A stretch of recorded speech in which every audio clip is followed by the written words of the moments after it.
Ya, assalamualaikum warahmatullahi wabarakatuh.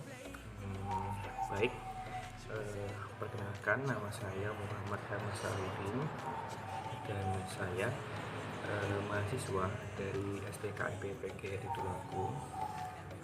Tujuan saya membuat video ini adalah untuk melengkapi tugas yang telah diberikan oleh dosen pengampu saya, Ibu Melita Hasim MSI, selaku pengampu dosen dari public speaking atau mata kuliah public speaking. Saya sebenarnya ingin membuat tentang hikmah dari pandemi ini ya.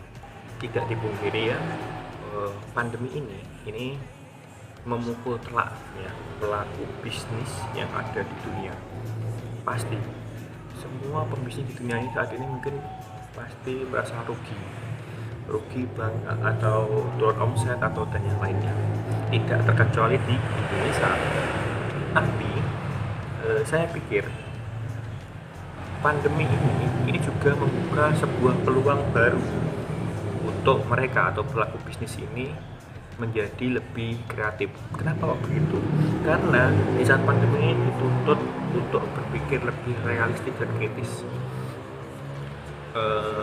Bisnis ya itu tidak jauh dari kata entrepreneur.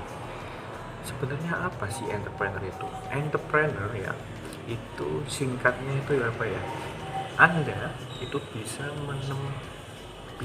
mempertemukan antara orang yang membutuhkan dengan orang yang menghasilkan atau menyediakan produk. Jadi ada orang yang demand dan orang yang supply. Jadi itu adalah entrepreneur secara singkatnya. Contoh ya, di Indonesia itu belakangan ini atau 2-3 tahun ini terkenal dengan istilah dengan fenomena Gojek lah. Gojek ini terkenalnya sangat membumi ya di Indonesia. Kalau di luar negeri tidak ada, karena memang kreativitas ojek itu di Indonesia. Dan untuk foundernya Gojek itu Pak Nadiem Makarim yang sekarang itu jadi Menteri Pendidikan. Dulu Pak Nadiem gimana ya caranya, kok bisa ya membuat Gojek itu? Seorang entrepreneur, dia melihat ada satu peluang dan ide dari suatu hal. Contoh ya, dalam cerita ya, Pak Nadiem itu dulu sangat gemar menaiki ojek lah. Kemudian dia bertanya pada ojeknya, Pak, sehari kira-kira bisa berapa kali tarik penumpang? Pak ojeknya pun bilang, ini Pak, dari 8 sampai 10 jam saya bisa menarik 2 penumpang. Nah, Pak Nadiem kan berpikir ini sangat tidak efektif. Ingat ya, seorang entrepreneur adalah dia yang bisa memecahkan suatu masalah ya, bukan membuat suatu masalah. Dia itu soal problem solving ya, bukan problem maker ya. Dari cerita Pak Nadiem ini malah berpikir gimana ya caranya supaya supir ojek ini setiap hari itu dia punya penghasilan yang tetap, atau dia itu mempunyai penumpang yang konsisten. Maksudnya jumlahnya itu misalnya 10, setiap hari 10. Nah, dari melihat peluang ini, akhirnya dia menemukan suatu celah.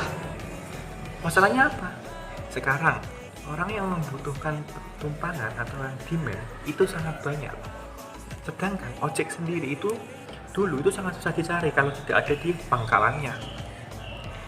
Dengan melihat tersebut ya, dia pun berpikir, wah ini bisa ditemukan nih caranya nih.